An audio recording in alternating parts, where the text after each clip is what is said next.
Әзірше арамызда Қожа Нәсірдің өмірін сүріп жүрген адамдар көп та.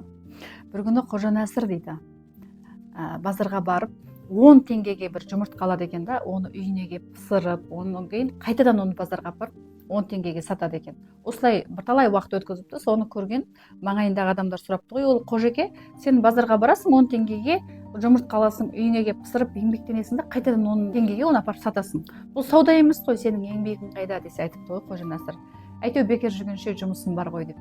Сол сияқты сізде бекер жүргенше жұмысым бар ғой деп жүрсіз ба? Әйтеу дамып жатқан жоқсың да.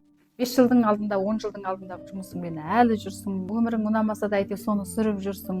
Сауда бастадың, болмаса бір мал бағып жүрсің, егін егіп жүрсің. Ешқандай содан пайдам қайсы, зияным қайсы, маған әкелген осының жақсылығы қайсы, болмаса менің өміріме қандай бір дамушылық әкелді дегенмен ешқандай есептеспей, жылда сол бұл бір өмірін әр уақыт қайталап өмір сүріп жүрген адамдар көп.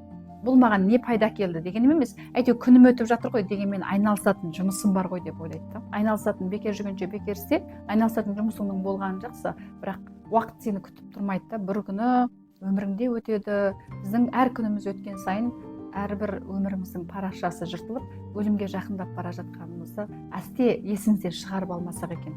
Сондықтан Қожа Нәсір сияқты күнделікті бір өмірін қайталап, пайда зиянмен ешқандай есептеспей, менің өміріме бұл жұмыстың пайдасы бар ма, және маған не әкеледі, және қаншалықты былтырға қарағанда мен қаншалықты өстім, алдыңғы айға қарағанда осы айда менде қандай бір ілгерілеушілік болды дегенге өз-өзіңізге есеп бермесеңіз, онда өміріңіз бос салпақ болып сол Қожа Нәсірдің өмірі сияқты өтіп жатыр деген сөз.